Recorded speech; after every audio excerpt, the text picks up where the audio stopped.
తులారాశి వారికి శ్రీ పరాభవనామ సంవత్సరంలో గోచార ఫలితాలు ఎలా ఉన్నాయో తెలుసుకుందాం. తులారాశి వారికి ఈ సంవత్సరము ఆదాయము 5, వ్యయం 14.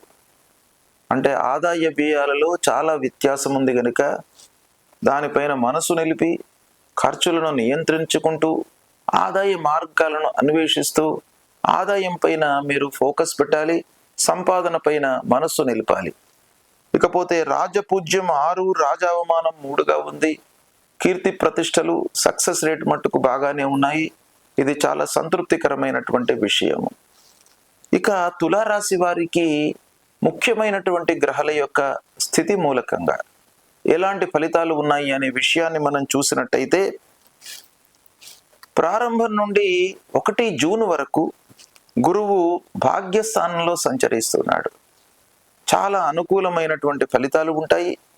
తల్లిదండ్రుల యొక్క సహాయ సహకారాలు లభిస్తాయి. అదృష్టం బాగా కలిసి వస్తుంది. మంచి పనులను మీరు చేసేటువంటి అవకాశాలు ఉన్నాయి.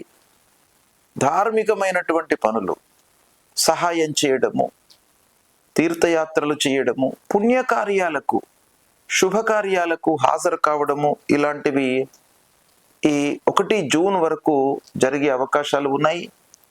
ఈ సమయంలో పెద్దల యొక్క సహాయ సహకారం కూడాను మీకు బాగా లభిస్తుంది. ఇక 1 జూన్ తర్వాత గురువు కర్కాటక రాశిలోకి ప్రవేశిస్తున్నాడు. అంటే దశమ స్థానం అవుతుంది.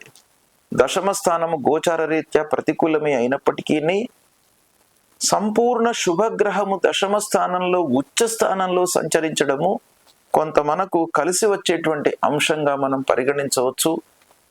తద్వారా ఏమవుతుంది, ఉద్యోగులకు ఉద్యోగం చేస్తున్నటువంటి ప్లేస్ లోపల మీకు అనుకూలత ఏర్పడుతుంది. మిమ్మల్ని అధికారులు గుర్తిస్తారు, సద్వినియోగం అవుతుంది, పదోన్నతి పొందేటువంటి అవకాశము ఉంది, ఉద్యోగంలో గౌరవ మర్యాదలు పెరుగుతాయి. ఇక 31 అక్టోబర్ సింహరాశిలోకి వస్తున్నాడు. సింహరాశిలోకి రావడము 11వ స్థానం అవుతుంది. 11వ స్థానం తులారాశి వారికి చాలా కలిసి వస్తుంది. మీరు అనుకున్నవి అనుకున్నట్టుగా నెరవేరుతాయి. చాలా విషయాలలో మీకు సత్ఫలితాలు కలుగుతాయి. లాభదాయకంగా ఉంటుంది. మళ్ళీ సింహరాశిలో నుండి 31 అక్టోబర్ నుంచి 24 జనవరి వరకు సింహరాశిలో ఉంటున్నాడు. 24 జనవరి రోజున మళ్ళీ వక్రించి కర్కాటక రాశిలోకి వస్తున్నాడు.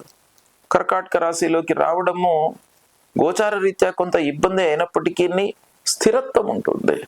కాబట్టి మీరు అంత ఇది కావలసినటువంటి అవసరం లేదు. మీకు అన్ని రకాలుగా కలిసి వస్తుంది.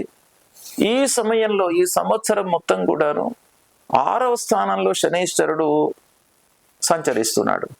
అంటే 6వ స్థానంలో శని సంచరించడము చాలా కలిసి వస్తుంది. శత్రువుల మూలకంగా మీకు పనులు నెరవేరుతాయి. శత్రు విజయం గోచరిస్తుంది. ఆరోగ్యం నయమవుతుంది. రావాల్సినటువంటి డబ్బు మీకు చేతికి అందుతుంది.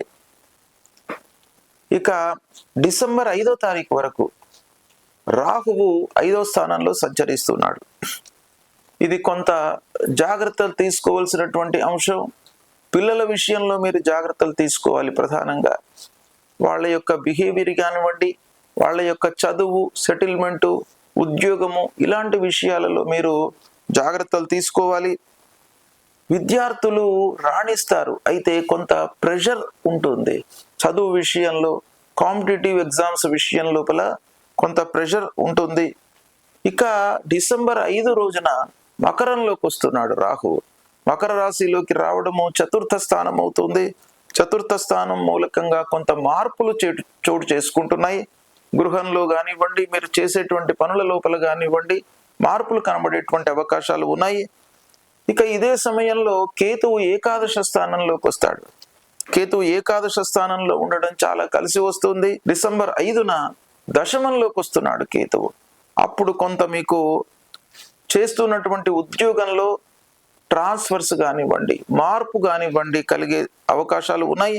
ఓవరాల్గా చూసినట్టయితే మిత్రుల యొక్క సహాయ సహకారాలు తులారాశి వారికి ఈ సంవత్సరం పొడుగు మొత్తం అనుకూలంగా ఉంటుంది. పెట్టుబడుల విషయంలో కొంత జాగ్రత్తలు తీసుకున్నట్టయితే మీకు సత్ఫలితాలు కలుగుతాయి. కోర్టు వ్యవహారాలలో మీకు అనుకూలమైనటువంటి తీర్పులు వస్తాయి. చాలా రోజుల నుంచి పెండింగ్ లో ఉన్నటువంటి వ్యవహారాలు కూడాను మీకు ఒక కొలిక్కి వస్తాయి. ఇక స్థిర చరాస్తుల విషయంలో మీకు ఆదాయము పెరుగుతుంది. వాటి మూలకంగా రాబడి ప్రారంభమవుతుంది. పూర్వం నుంచి పెండింగ్ లో ఉన్నటువంటి వ్యవహారాలన్నీ కూడాను ఇప్పుడు పరిష్కరించబడేటువంటి అవకాశాలు ఉన్నాయి. ఈ సంవత్సరము కుటుంబంలో మీకు ఐక్యత ఉంటుంది. ఓవరాల్ గా చూసినట్టయితే తులారాశి వారికి ఈ సంవత్సరం ఆదాయం బాగా ఉంటుంది గ్రహస్థితి రీత్యా. ఇక మొత్తం మీద శ్రీ పరాభవ నామ సంవత్సరము తులారాశి వారికి శుభప్రదమైనటువంటి సంవత్సరంగా మనం పరిగణించవచ్చును.